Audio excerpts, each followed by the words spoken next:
consider myself somewhere in the vicinity of ready to record. Really? Yeah. Is it like recording? Hit the button. Maybe. Oh, you did hit the button. Perhaps it is.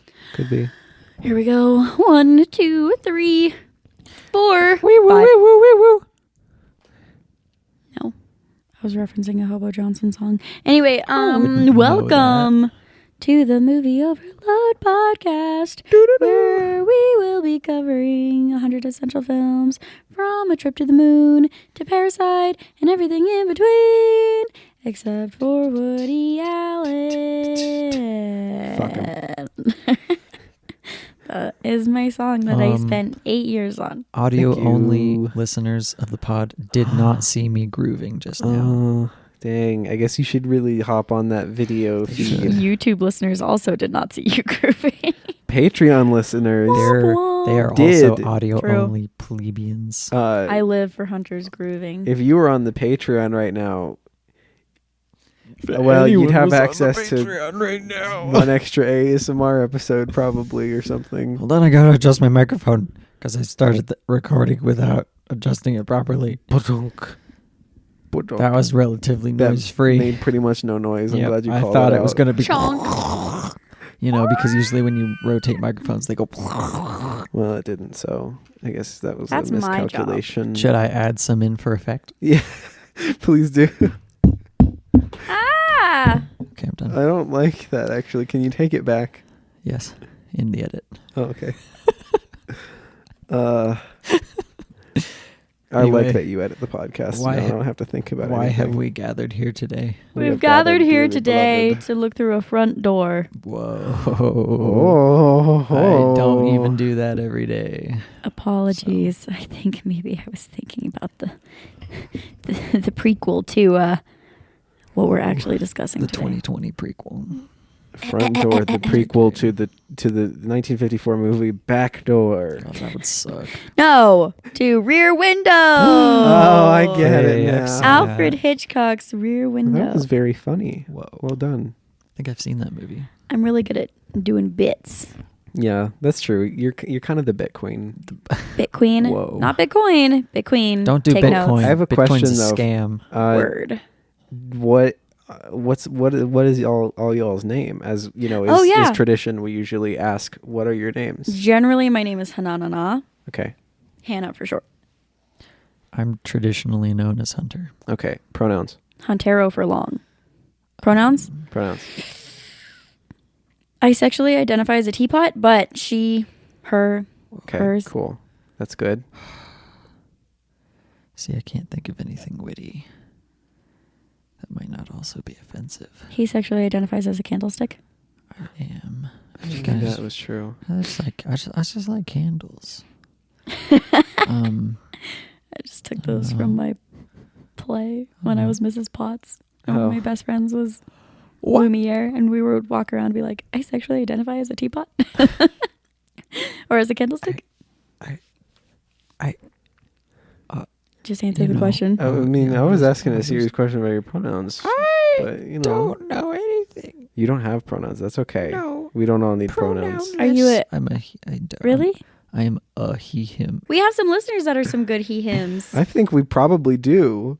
Yes. I don't know agree. any of them. You know. That was a screw you to I don't know. every friend of the pod. I don't know who listens to this podcast, That was frankly, the intent. except me. I listen So- to this pod. My name is Cornbread, Whoa. and I will. Corn/bread. Yeah, corn/bread.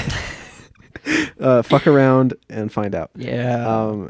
And Good I sexually pronouns. identify as a human being. Whoa. Unlike Good you job. two people. Which Sweet. means we're all unique and interesting, and that's cool. Well done. I'm not in the business of being unique and interesting.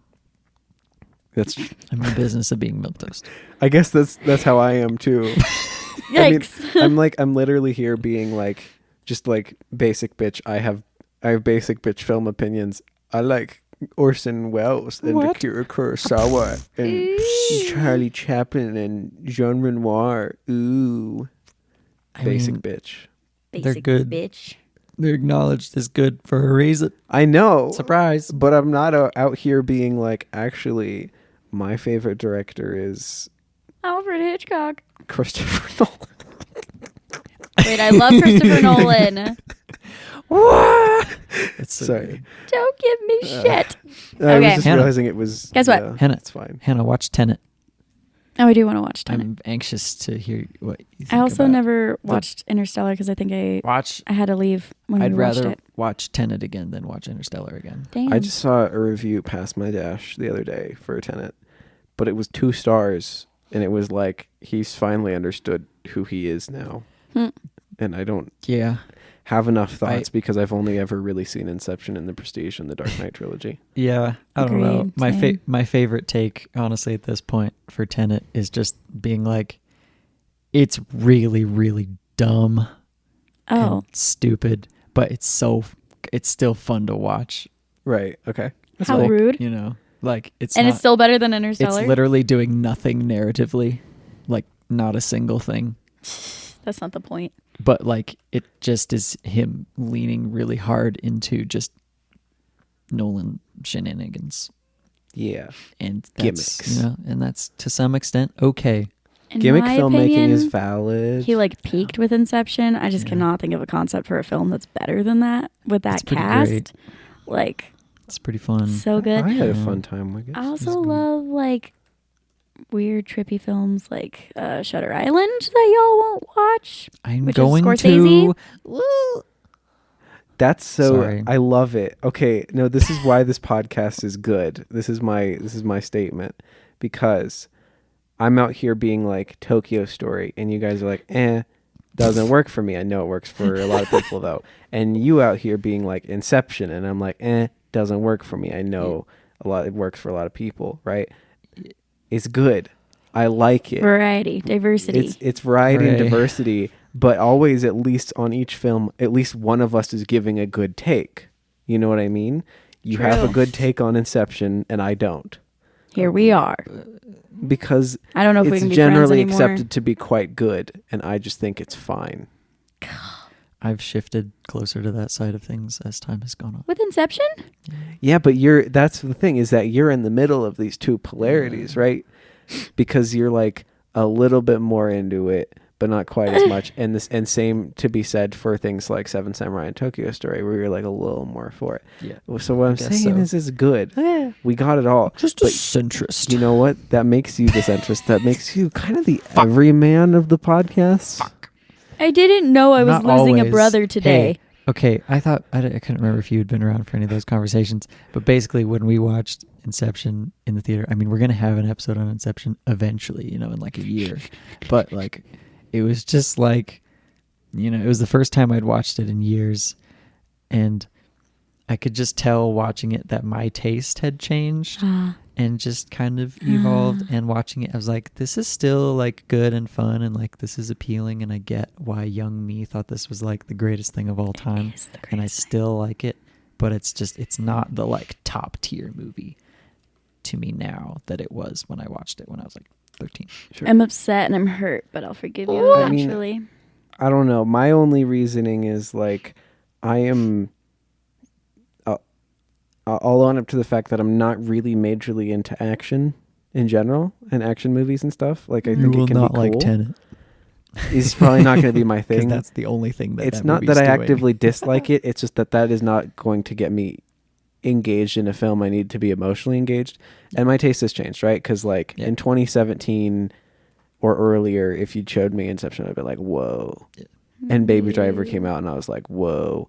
Even though that's got some good action filmmaking and there's a lot of things I like about it, I really need it to kind of say something, or I don't know, even if it's some sort of like weird meta narrative, or I don't know.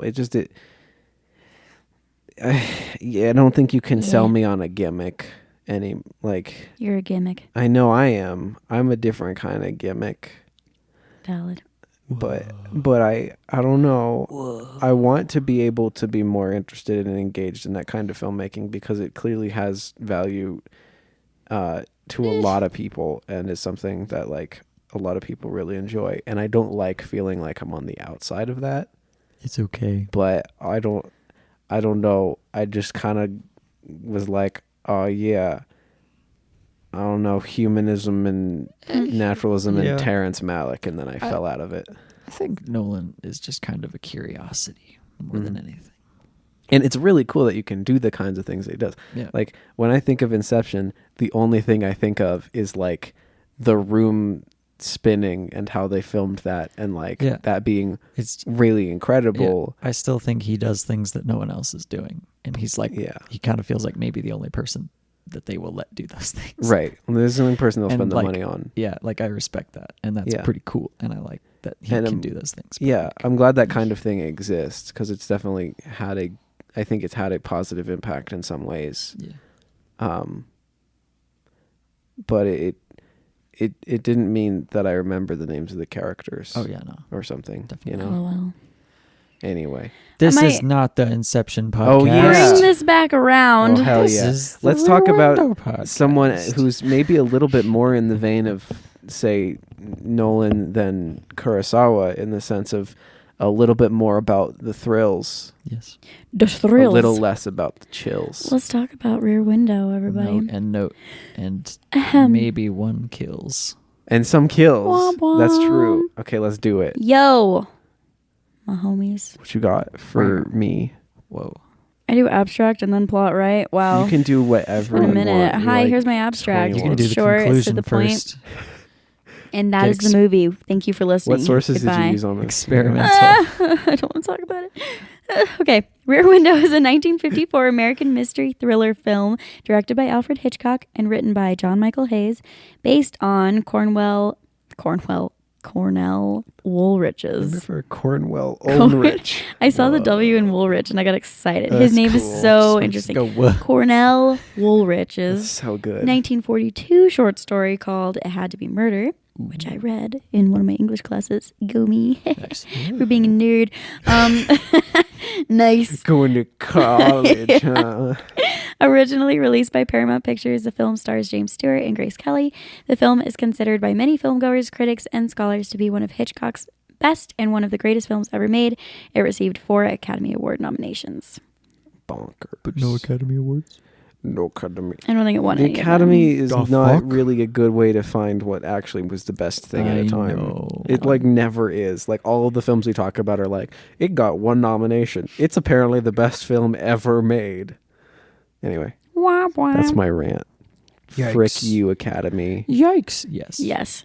Amen to that. Just in general. Anyway, what's it about, Hannah? Well, let me tell you, you little son of a bitch. That person took the words right out of my mouth. Anyway, I don't even know who that was. the story is of a recuperating news photographer, played by our one and only Jimmy Stewart, who has us all feeling some type of way. That's true. Thanks, Who- Jimbo. Yeah, who You ain't believes lying. he has witnessed a murder. He's confined to a wheelchair after an accident. He spends his time watching the occupants of neighboring apartments through a telephoto lens and binoculars and becomes convinced that a murder has taken place. And Grace Kelly is also there. Always. I don't quite understand the relationship. Well, they're kind You know of, who they were else? dating. Yeah, Who but else then is he there? was like, no. And she's like, but I'm in love with you. And he's like, but nah. And I'm Well, like, if you knew this the whole time, dude, what are you doing? Like, Well, I think he likes her, but he doesn't want to, because Yes, he agreed. wants to prefer his career, and he thinks it won't work. Yeah, and he has these kind of misogynist things in his head to an extent of like, no, you can't come along. You can't be part of my life. My life has to be me. You prissy. I'm just a bro. I'm going out doing bro things. I'm just a bro. I can't be tied down. I didn't ask to be a bro. Yeah, I was born this way. I didn't ask to be a bro. Yeah. I was born this way. Anyway, I did keep thinking about the Psych episode where the like yin yang episodes of Psych where they like good times. recreate Alfred Hitchcock moments, and where Sean is it Sean? I think Sean ends up in the wheelchair watching through the window, and he's like trying to keep an eye on things, and then he's talking to his dad over a walkie-talkie, and he like starts talking like Jimmy Stewart. And they're like, focus. Someone's gonna die. Anyway. Good times. You know who So else is fun. in this movie? A puppy I don't know the name of. Spoiler alert. That's not a spoiler. That puppy was No, I was gonna say the spoiler. Oh, okay. The puppy didn't make it to the end. Puppy number 2 did. There were 2 murders in this film. It's true. There's actually, in a weird way, I feel like the part of the movie that actually has the most to say, it feels like that's the bit where Alfred Hitchcock is like, okay, here's my fucking point, you dipshits. Dipshits. Which I feel like is probably how Hitchcock would say that, except maybe a little bit more like Britishy. Dipshits. You dipshits. Dipshits. Where they're like, neighbors are supposed to talk to each other and things. I know she doesn't have a British accent, but it's Hitchcock doing it. That's I guess, fine. in my bit. She's like, you aren't real neighbors. You killed him because he liked you? Just because he liked you? And that's the bit where I'm like, oh yeah, because Hitchcock's like obsessed with like the idea of film making you kind of this like voyeur, and it makes you in a weird way like a bad person by enjoying it.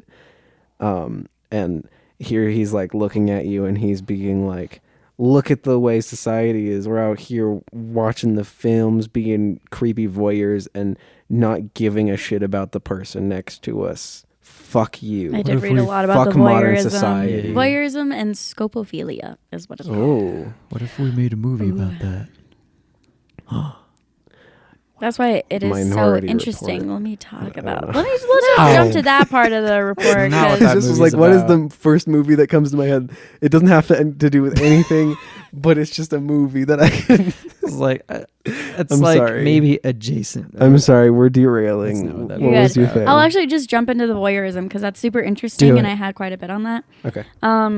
This lady actually wrote this big essay called "Visual Pleasure in Narrative Cinema," and she just talks a lot about Rear Window and identifies it as voyeurism and scopophilia, which scopophilia is essentially like the male gaze in Hollywood. You like watching Yuck. things. You like seeing. Yeah, so like you see that really blatantly with the ballet dancer. Ew. Yeah, that was gross. It was, and it was just so much. It It's- was like it's- very regularly. Yeah. Like his girlfriend is right there and he's like, oh, look Yeah, at and the this. guy is like, He calls her Mrs. Torso. Yeah. Or something. but then the like And it other just guy comes doesn't- in, Doyle or whatever, and he's like checking her out, and then he's like, "How's your wife?" And it's like, dude, you were just checking her out too. I hate it. It just says she's both a Miss Torso is both a spectacle for Jeff to enjoy as well as for the audience through his substitution. Which seems to match also just how Hitchcock was as a person. From what I've heard, he's kind of deeply misogynist and kind of an asshole, maybe. I agree. This other guy wrote a book called Alfred Hitchcock's Rear Window, like literally just about the movie. And he's just saying like the voyeurism in this is like kind of the theme, but also a huge problem. Like it's not great. I should wait, hang on. I had a note. No. I think essentially it was just diving into the fact that people like looking, they like watching, and it's easier to watch other people and hope something interesting happens to them, even if it's bad, than like sit with yourself and look inward Yeah. and deal with your own life or your own broken leg in your wheelchair or your own relationship problems. Like, yeah. So, yeah, here it is. Sorry, I've just found it. The quote from one of those books. Hitchcock recognized that the darkest aspect of voyeurism is our desire for awful things to happen to people, to make ourselves feel better and to relieve ourselves of the burden of examining our own lives. Hitchcock challenges the audience, forcing them to peer through his rear window and become exposed to, as Donald Spoto calls it, the social contagion of acting as voyeur. Yeah, that's interesting because it's like, I don't know, because he solves a murder. Right. But he also But like, it's not really like he's vindicated for doing that, like for peeking in on everybody. Like he's still kind of Yeah. gross. I feel like if there was a consequence, it He would broke have. both of his legs, True. But like, but then he Just fixed so- his relationship with his girl. right. It was like, it's like if he was. So I think in the short story, and I could be wrong, so don't quote me on this directly, but it's been years since I've read it. I should have reread it. I think the point of the short story is that he kind of goes crazy. Like, he is watching and so obsessed with the other people that he's just, like, trying to convince everyone around him that something's going on and no one believes him. And he's, like, kind of losing his shit. Yeah. Like, just sitting there watching other people all day long. And, I mean, it's kind of like a weird analogy of, like, social media. Mm-hmm. Like, when people just kind of sit there and you're just watching other people all day long.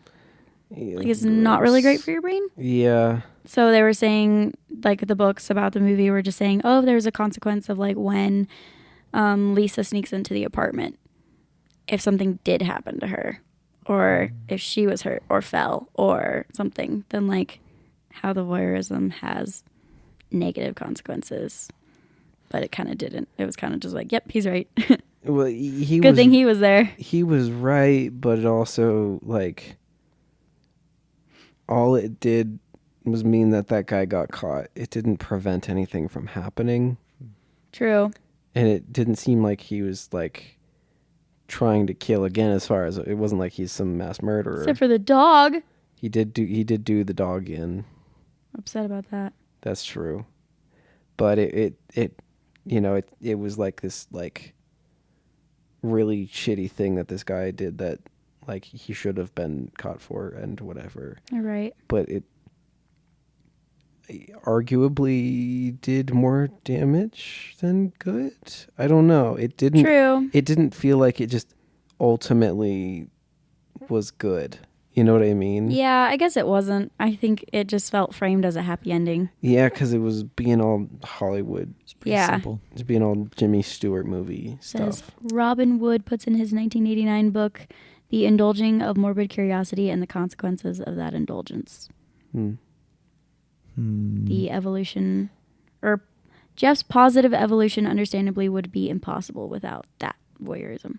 Right. And also, people were like, yeah, and then it's like, he's like, no, Lisa, you're perfect, and this won't work. You're too perfect. Yeah. I live an adventurous life, and, like, you just can't keep up with me. And then she's like, watch me, bitch, and then sneaks into this guy's apartment, and then he's like, oh, I'm in love. I do love her. She's awesome. And it's like, dude, she was, like, getting shaken around by this dude because of you. You right. Like, you made her feel like she wasn't enough, and then she went and risked her life. To prove So, that she was. I don't know. I just felt like there was some toxic habits happening. There are, and, like, he was not really. The only net positive thing that could have happened in their relationship was for it to end and her to get with somebody who wasn't shitty. Yeah. Like, Or, like, yuck. at the end when he's asleep and she's reading, like, some Himalayas book and then puts it down and picks up her fashion magazine. I'm like, no! It should not have to be that way. Anyway. You're like, why does she love him? Like, what has he got going? Yeah, he was 46 and she was 25. He was looking a little old, too. He looked older than 46. He had some graying hair. Some graying hair. And I when can't he keep put trying his to do shirt the on, voice. he looked a little flabby. I was like, Jimmy, go to that gym. That's pretty good. Thanks, I've been practicing. He reminds me of my grandpa. Doesn't remind me of. Just I wish my grandpa was like that. Right? Just was like, there's grandpa. Anyway. I saw a video of Orson Welles trying, like, at a roast for Jimmy Stewart. He gets up there and he's gonna roast Jimmy Stewart. And then he mostly says positive things. It was That's like, good. he was like, Jimmy Stewart, you always play this soft, nice guy because you're a soft, nice guy. You got some class. That's not how He has Orson some Welles class. sounds. I just can't do Orson Welles any justice. No one can do Orson. Well, the French. French. Well, let's talk about. I feel so bad thinking that that's funny. It is because funny, it's like though. obviously a very, very low point in his life, like No. disastrously low point, It's so good though. ending in him feeling like he wasted his life trying to make movies. And Jimmy anyway. did? Orson, Oh, that's sad. yeah, I don't. There's sad times, but Bomer. we That need was to a little talk bit of about it. ASMR for you. Sorry. Your bonus sneak peek of the Patreon. I watched Anyway. that whole thing last night. Have you seen the Pop Cat? No. Yes, you have. It's just a cat doing that. Sure. No more. Anyway, Let me talk about the Academy Awards. Yeah. And now do your it. weird cats. their opinions are not valid. They were But nominated tell for me anyway. Best Director, Nice. Go Hitchcock. Best Cinematography, Robert Burks. Best Adapted Screenplay, John Michael Hayes. And Best Sound Mixing. I'm going to segue with that into... Wait, first of all, I have to make this comment. Edith Sound mixing Head was did the good. costumes. She did Sunset She did that Boulevard. She worked dress. closely with... Yeah. We saw part of her exhibit at the museum once, I think. And she is phenomenal. That's cool. Yeah. She just worked with, like... Audrey Hepburn, Elizabeth Taylor, Ginger Rogers, Fred Astaire. So like, she's like God. Yeah, literally, she is. When Grace Kelly walked in the dress, I was like, I have seen what perfection looks like now. I can die peacefully. That's true. Peace out. And then I died. See, no, I got sad because like I've seen perfection. Now I need to be perfection, and I can't. True. Like, she's just perfect. Grace Kelly is perfect. Let me just say that one more time. Perfect. We are all in agreement here. Hunter, you agree? I don't not agree. That's not agreeing. I'm relatively indifferent. You did not think she just looked absolutely stunning? She did, I guess, yeah.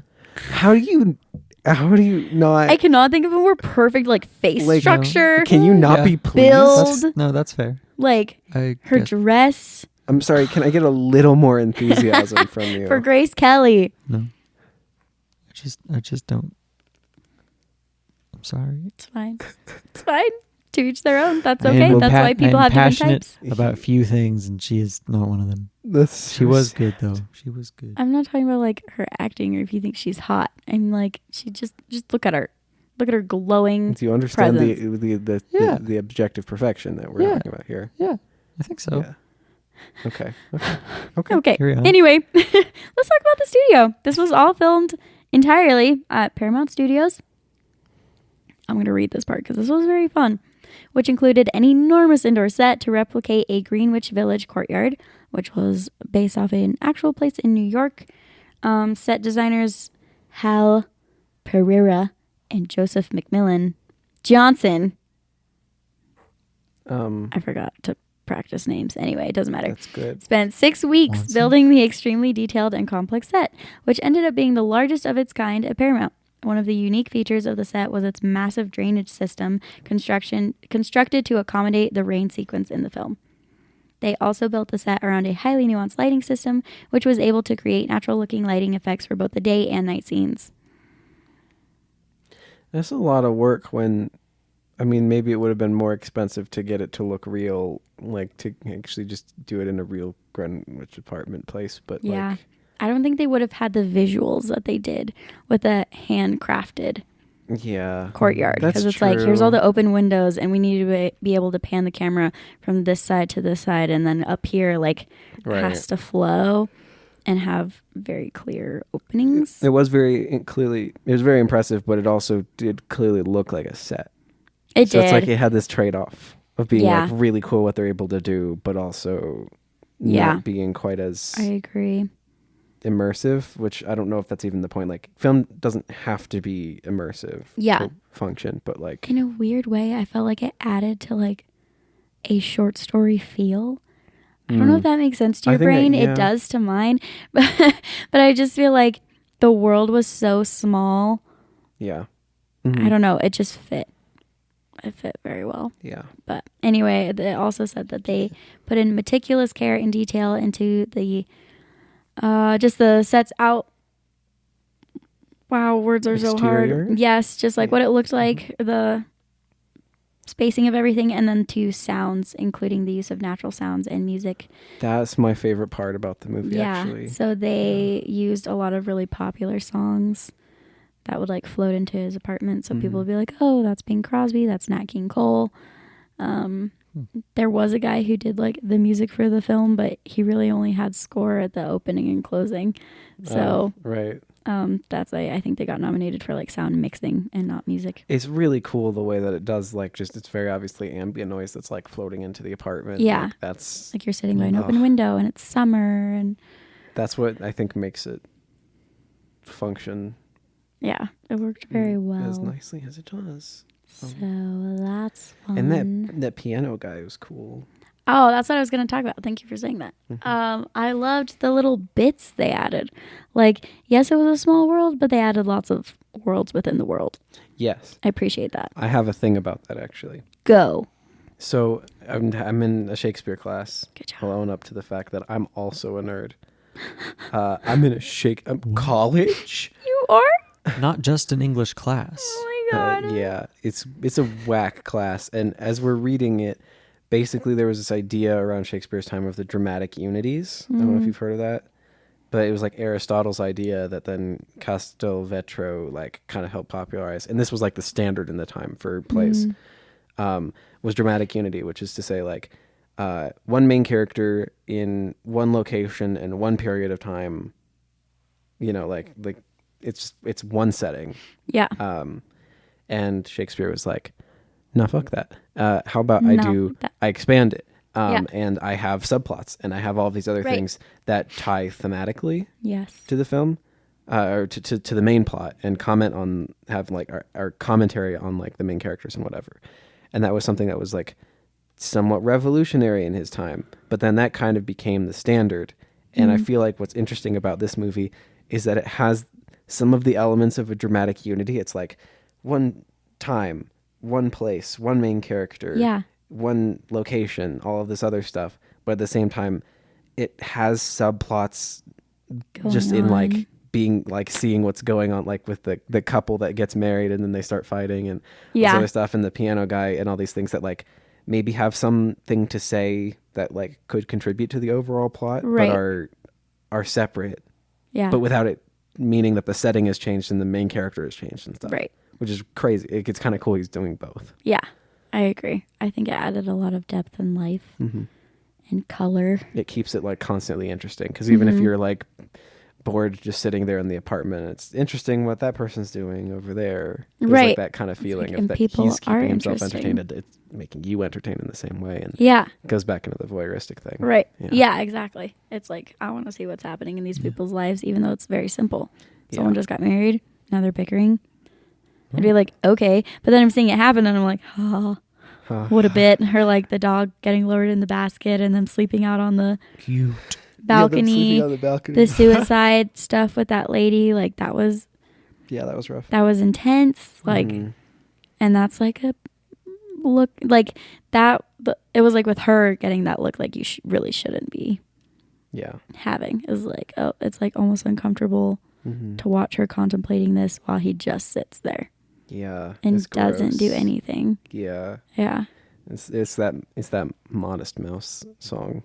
That line, everyone's a voyeur, they're all watching you, watch them watch you right now. Or, I'm afraid. Or is it I'm watching them and they're watching me watch them watch me right now. Ooh, spooky. I like It's that. good. That's fun. Yeah. It's a good song. He's like kind of a jerk. He's not good. Like he's bad. Yeah. He's not the greatest human being. But he's also Jimmy Stewart, and so exactly. you like so him. I loved him. Absolutely. Yeah. I loved what's her name? Stella? Yeah, no, she's cool. But I like the way that she just philosophizes all the time in like a very like, I mean, what did she call it? Household philosophy or something? There's some household philosophy for you. Yeah. I like it. Oh my gosh. And I just loved how morbid the language was. They just said it, and it's like, oh, even in other old movies, I just don't hear people talk about bodies being cut up and put into boxes. Like, it just like seemed more shocking coming out of this small lady in a 1950s dress than in like a modern movie. Right. Because there's this idea of it's sort of dehumanized by the fact that it's taking place across the building. Yeah. Sort of like. Yeah. Like it doesn't, they're not, I guess maybe until the end, like concerned for themselves or anything. It's just like, oh, that's weird that's happening over there, and watching it like you would watch a movie. Like it's. Yeah. And it's like they didn't really do a whole lot. And it's not like we were shown anything. Yeah. Really, I guess. Everything was just kind of implied. But it still remains vague at the end. Yeah, it does. And that kind of bugged me. I was like, because I'm used to being shown. Yeah. I think nowadays everything's kind of shoved down our throats. Yeah. And with this, it wasn't. It's like a lot of implying. And the most blunt information we got was her suggestions of what was happening. Right. So I appreciated her. She was a time.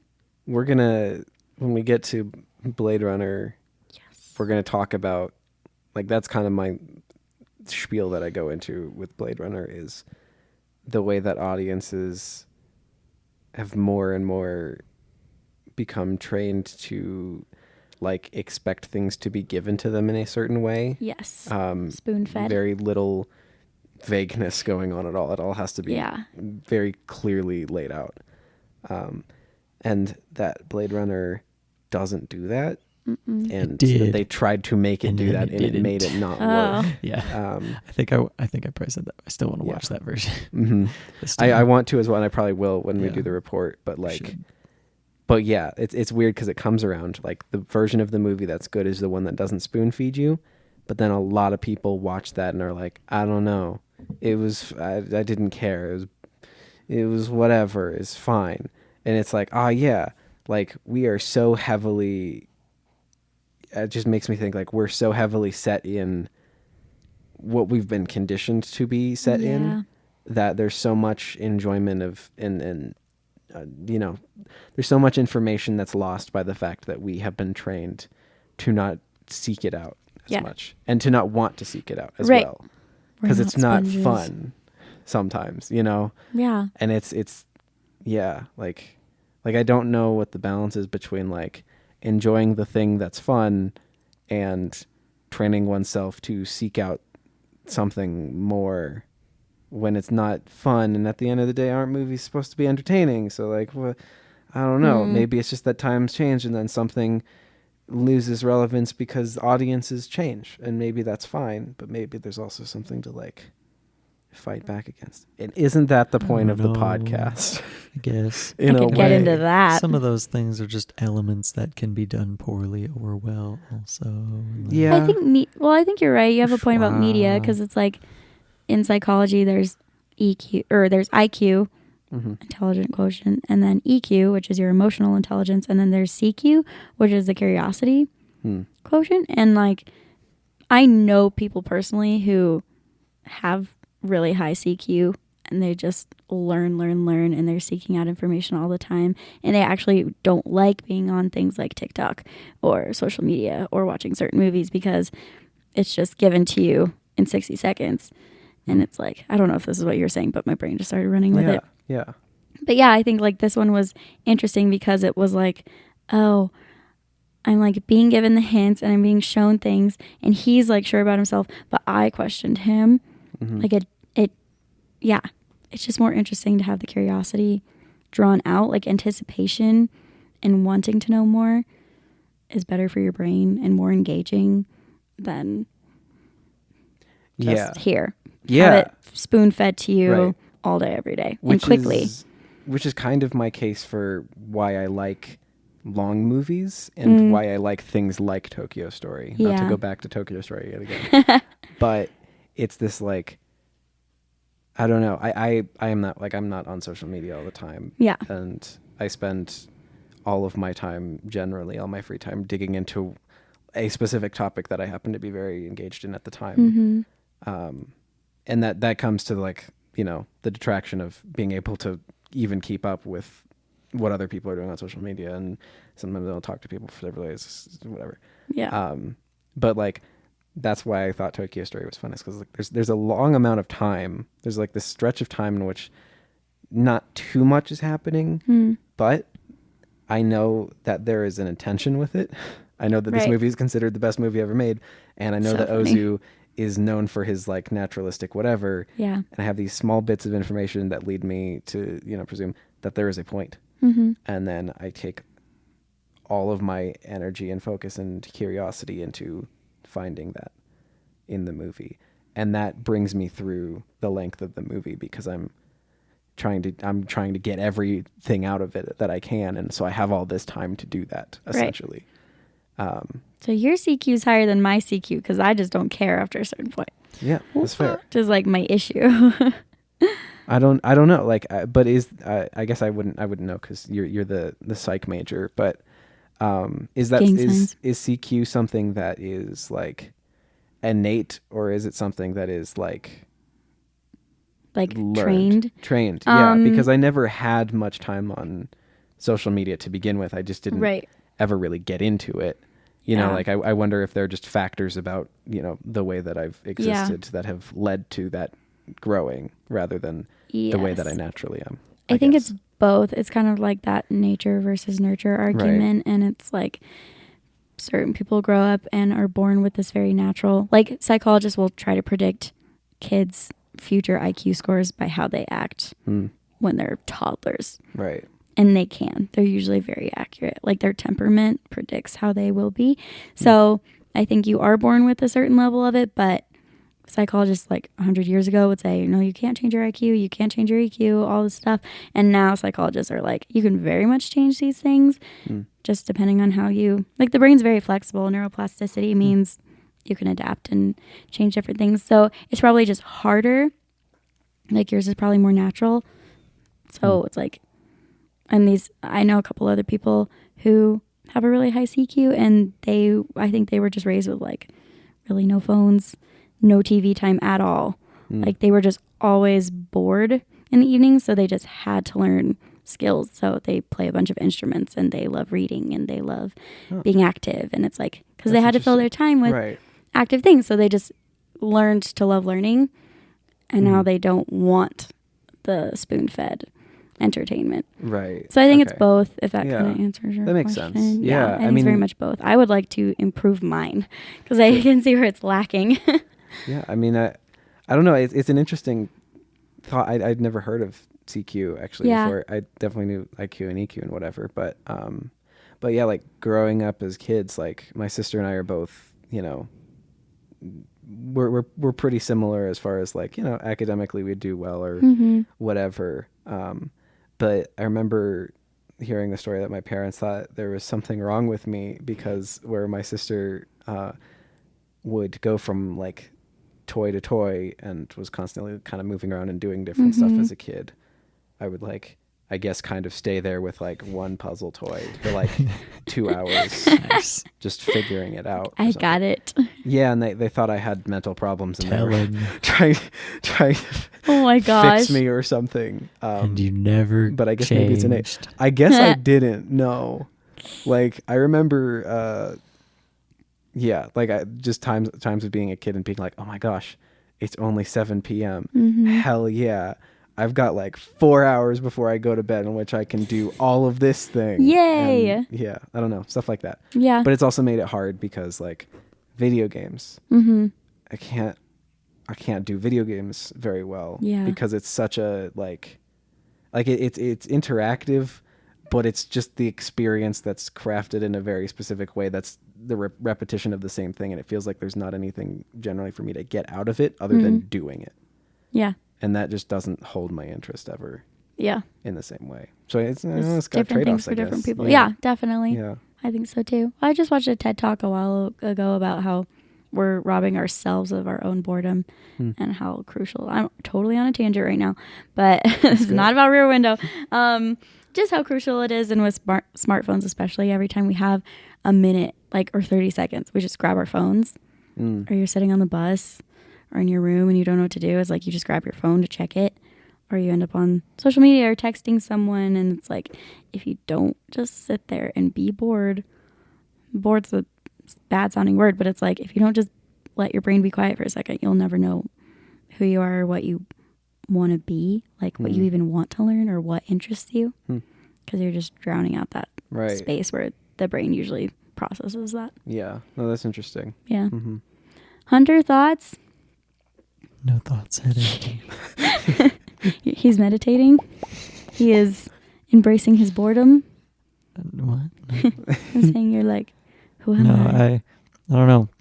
I don't have a whole lot to contribute at this point. I don't know much about these things.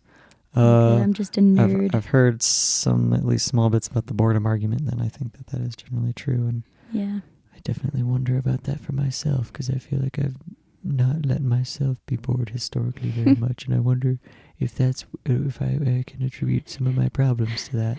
This old man voice says yes. Well, you know, my problem is that I got too many easy, fun things to do, and that's a problem. Distraction. Anyway, yeah. Mm-hmm. That's the whole world right now, though. Yeah, I mean, I spend so much of my time being like, I'm bored. What do I do? And so I pull up YouTube. Right. I guess it might end up being somewhat kind of beneficial by the fact that like my YouTube habits are not generally like, what is the recommended video and just watching a bunch of different things. It's usually educational. Like I tend to pour all my time into like, lately it's been like more political conversations and like, oh man, I'd never heard that concept before, or that in this country they have this policy which does this thing. And so it kind of is like my brain is kind of still moving. Like I've gotten to the point where I can't really watch things like vlogs or you know, that kind of thing where someone's just doing something, because I'm like, I'm not learning anything. Right. Well, and I think that takes the argument a step further. I'll wrap it up after this. But also just talking to these two people I know, it's two brothers, and they just soak up information like a sponge. And they literally said, they're like, we know we love learning, and we just kind of like immerse ourselves in different things all the time. But the younger one's like, actually I've been experiencing this thing in the last year called like analysis paralysis. That's just what they would call it. And he's like, you learn so much, but really if you don't use it, you do lose it. So he's like, I'm trying to take in all the stuff because I love it, but I'm not gaining anything. So then it's like a waste. Yeah. And so he's like, I started a journal, and he's like, I started limiting myself on YouTube. He's like, I can watch maybe one educational YouTube video, and then I have to get off, process that information, and go do something creative.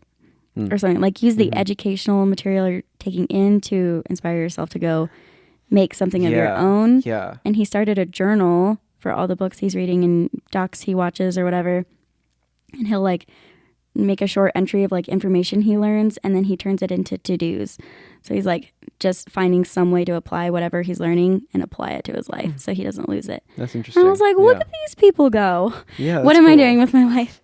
Well, I mean, I feel like the podcast kind of fits that to an extent, you know? Yeah. Like, I would probably be watching a lot of these movies anyway in my never-ending insatiable goal to see every important movie ever, or understand everything about a director possible or something.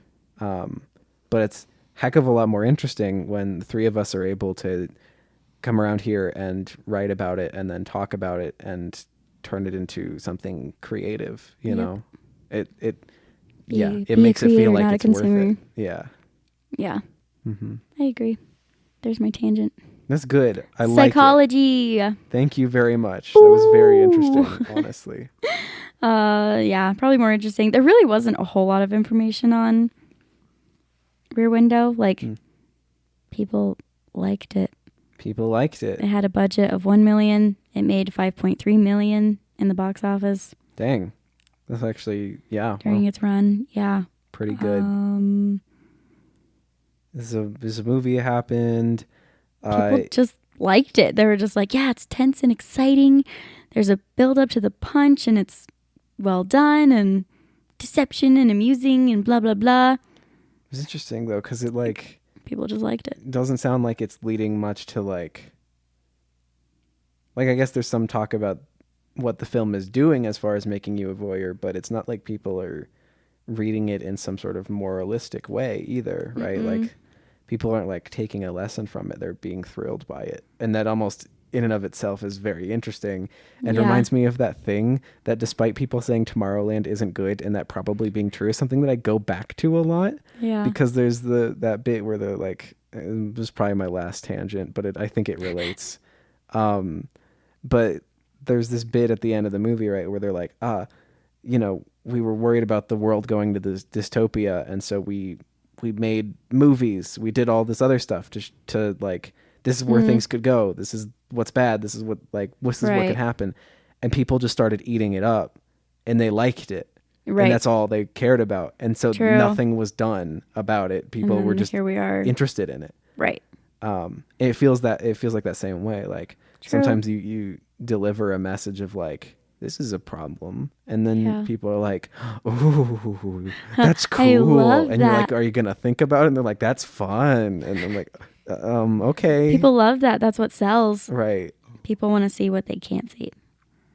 Which is why it feels like people are, not to get political, I'm not going to get political, but people are kind of having a difficult time actually coming to terms with things that are happening right now, because it's this like, well, it couldn't possibly be like, it's like movie shit. Like, it's not like things really are that way. Right. It's not like, no, they're that it's way. not like art and storytelling and whatever is kind of a reflection of real life or anything. Yeah.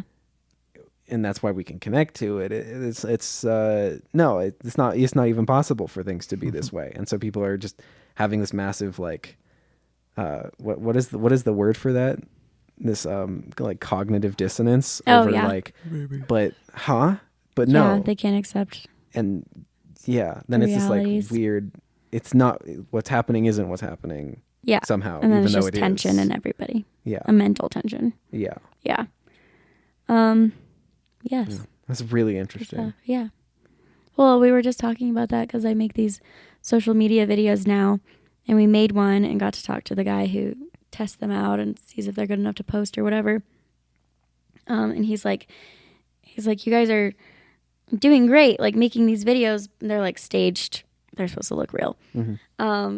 He goes, you're trying to make them flashy and entertaining, but what's actually going to hook people is them seeing something they think that they shouldn't be seeing. So he's like, oh, if a girl, so it's like a camera, this girl like walks into the bathroom. It's not like she's using the bathroom. She's like washing her hands, and it's like, what does a girl do in the bathroom?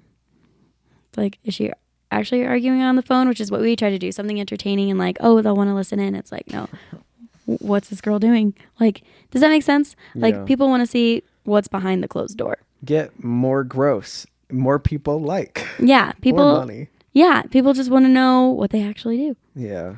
Yeah. So I played with that, and I was like, this is what girls actually do. And I like took paper towels and stuck them under my armpits. I've totally seen girls do that. And it's like, that was more interesting than that's right. arguing with somebody. So anyway, that's a total sidebar and doesn't make any sense without context probably in what I'm doing. It but makes sense in the context of this movie though. Yes, exactly. Yeah. It's just like, people don't really care if it's flashy or in your face, like the married couple starting to bicker. It's like, it's just, I'm not supposed to be there and know about that, so I'm therefore interested. Yeah. And I can't help but just like, enjoy it. And then when the camera cuts back to Jimmy Stewart looking at him, be like, you disgusting. Yeah, exactly. We like, judge him. Yeah. I did too. I was like, why is he watching that girl? Right. But it's like, it is interesting. Look at all those guys in her apartment. And then she has a fella and he comes home. Like, yeah. Which was funny. And it's like, oh, I don't know. I think, I don't know Hitchcock's intention with all of it for sure. Like, I know the theme is voyeurism, but it's also like, he very much incorporated the male gaze with the ballet dancer. Like, I don't know if he's like wanting the audience to kind of question themselves and be like, oh, that's gross that he's doing that, but I'm doing that. From what I know of him, he has kind of this like, yeah, look at you gross piece of shit audience member. Yeah. Vibe like to question him. yourself. Forces you to. Yeah. I think it should. I think people who are like, that miss the point of the voyeurism are less self-aware. Yeah. It's like, that should be what sticks with you. It's not so much the plot, but like, what would I do? Whoa, it was so thrilling, but like, fuck, what? Like, what does that say about humanity? Because it Yeah. actually says a lot about humanity. Yeah. Well, that's interesting. Thanks. Wow. I have an anecdote. Go for it. I think I've probably said it before on the podcast multiple times, but it feels like it's the only episode where it's actually relevant. I am only a few steps removed from Hitchcock, a few degrees of separation removed, I guess. I feel like you told me that. I forgot. Yeah, because so my mom's like babysitter through like a decent amount of her childhood was Hitchcock's daughter. Oh my and gosh. Like, I don't know. My mom is like had funny stories about that a lot. Like, there's the portraits of Hitchcock in the house that she used to like grow up like Right. being watched in and whatever. And I was like, who's that fat guy? It's like, Yeah, I don't know. I don't know. I just think it's interesting. Like, yeah. because living where I do in the financial bracket that I do, it's very surprising to me that like, Yeah. I don't know, there would be a connection to fucking Hitchcock Alfred or something. Hitchcock. Yeah. Who would have thought? My mom grew up like super loaded, I guess. Well, what the heck? Yeah, that's my thought. Was like, You're okay, like, based off of my political education, I've learned that apparently the U.S. is very poorly rated in financial mobility, which is to say, like, if your parents are rich, you are probably going to be rich. It'd be hard for you to fuck that up. And if your parents are poor, it'd be pretty hard for you to end up being rich. yeah. But somehow my mom grew up like loaded and then like ended up, having to be like a 3-job home Oh my living gosh. in, someone else's house. Yeah. Like I don't You know. never It's just funny how that know. works, I guess. Yeah. Never know. You never know. You never know. Yeah. Easier than the opposite. Yeah. True. I'm sure. Yeah, it's probably easier to accidentally end up poor than Easier to accidentally end up fall rich. But I think a lot of that is also doing the like FAFSA thing of presuming that like the rich person in your family is actually going to share some of their wealth, which is True. not always really the case. Nope. Like my FAFSA was like ridiculous. The like EFC or whatever, the estimated family contribution Yeah. was like I it was ridiculous. And that didn't actually relate to there actually being anything there. Yeah. This is weird how that works, I guess. Moral of the story, don't presume generosity or something. Yes. When you're a governmental institution and are supposed to somehow contradict poverty or something, like if your goal is to wipe out poverty, don't just anticipate everybody being generous. But maybe that's too much of a political statement and I shouldn't make it on this podcast. Maybe that's not the goal. Yes, maybe Hey, maybe Elon Musk gets more of a say than I do. I don't know. Well, Maybe we are heading towards at least some college getting easier for people soon. Maybe, hopefully. That's actually true. I've heard rumors. I've also heard Maybe. rumors that I might actually be able to get the next stimulus check, Us too. which would I be mean, cool. I don't know. I guess I don't know all the details, but just seeing people talk about it being like, there's money coming and adult dependents are included. And I'm just like, I specifically even heard like college students as an example of that. So oh my god. yes. Yeah, it'd exactly. be good for me. That We were would give forgotten me last time. So. a small amount of money to be able to put towards the next semester that I can't pay for. Literally. Yeah. I have a couple Cool. notes Yes, please. on Alfred Hitchcock Mhm. Oh, yeah. because he's interesting. Oh, he's fat. He was a little He's bit He's a got little chin. chubby. He's a whale. He's born in 1899. I Oh. know that. He was born in 1899 on August And 13th. died in 1980. Yes. Nice. No. Good job. He was 8 years old. 1898. Born in England, died in California, right? Wow. Are you stalking Alfred Hitchcock? Leave him alone.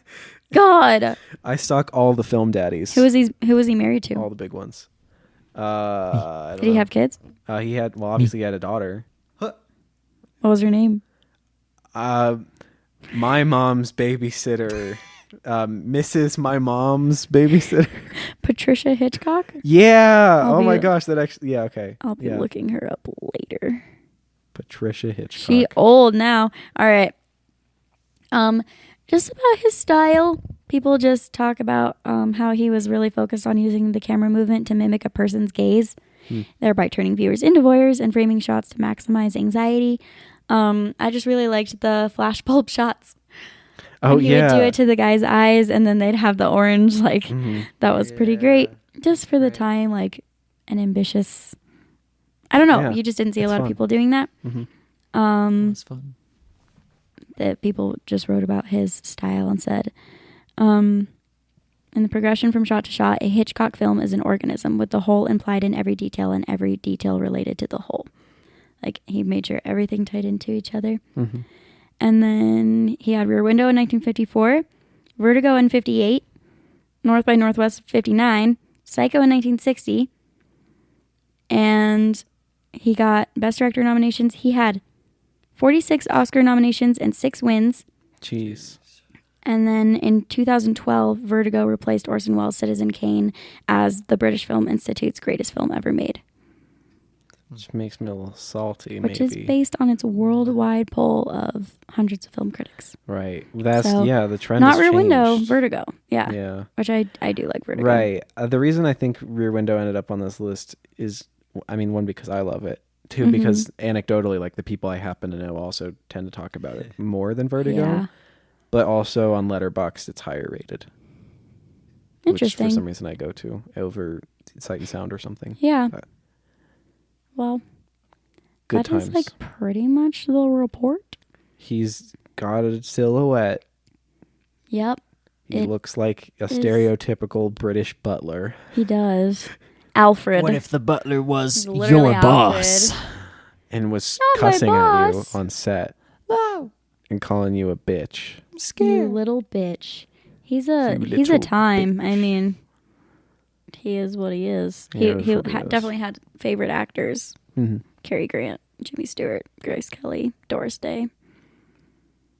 Some good folks. The He made classics. 54 films though. Like he started out True. doing silent films, and then he like started getting a little popular. He's doing well, and then he did talkies. Was getting a bit bigger, and then he moved over to Right. Hollywood after that. But like all his most successful ones are all back to back to back. Mm-hmm. Like from Rear Window to Psycho. Rebecca's pretty big too, but that was I think late 40s. Yeah, he definitely has like lots of good ones. But it's just interesting that those 4 or Yeah. 5 are all right next to each other, and those are the ones I hear most about. Yeah, on Letterboxd, those So- are the 4 most popular ones. Yeah, Mhm. and he was on a roll that decade. So Good times. anyway, Cool. Well, thanks, you. y'all. Where'd you put it on your ranking of the movies? I don't have. How do you feel I don't about have it? a ranking, but I'm pretty sure I gave it 4.5 stars. That's good. Yeah, I really enjoyed it. I don't think it was like the best movie ever. That's fair. Like, but I really appreciated it, and I Mhm. loved the cast. Yeah. It was good. How you feel, Gunter? I put it at like number 6, I think, right above Seven Samurai. Interesting. I put it a few steps below Seven Samurai. I put it at number 7. I think it's one of the better ones we've covered. It's obviously, I think it's probably in my top 50 movies. I know I haven't like sounded like I'm super Yeah. into it, whatever. But I think that's just because I'm trying to fight my like ingrained hipster instinct of like the thing everybody thinks is the best. I don't want to like as much, or I want Fair. to feel like my taste is somehow unique. But it's good. Like every time I watch Mhm. it is genuinely like something that like has a pulse. Like Yeah, I it's don't know. fun. It It's works. engaging. Yeah. It does work. It's Um, very well done. You should read the short story and tell me what I you think should. about it. That would be You'd good, Probably yeah. like it. Mhm. Cool. Well, thanks y'all for the thing and to listen thing. Yeet. And as is tradition, I have to waffle until I get a signal Wait. from the boy Keep that going. he's found a thing. Heck. Because we have a tradition that essentially is that when I conclude episode, I say, and as we say at the end of every episode, a thing. And I waffle at this last bit where I am using words for no real reason to try to get to the point in which Excellent. my friend and human being in my life, sometimes at least once a week, usually person that I call Hunter, finds a thing on the internet because he Wait didn't for write it. it down usually when he was watching the movie thing that says, and he says Any day now. he says a quote. These quotes suck. Just do He's one. so picky about the quotes. Like, I like the That he- writing in this movie, but a lot of these ones just kind of isolated, kind of suck. The dialogue is real good. This. Thing and that we say the end. A thing, and that thing is I'm not much on Rear Window ethics. They said the movie in the movie. LOL, good one. Thanks. Okay, bye. Bye.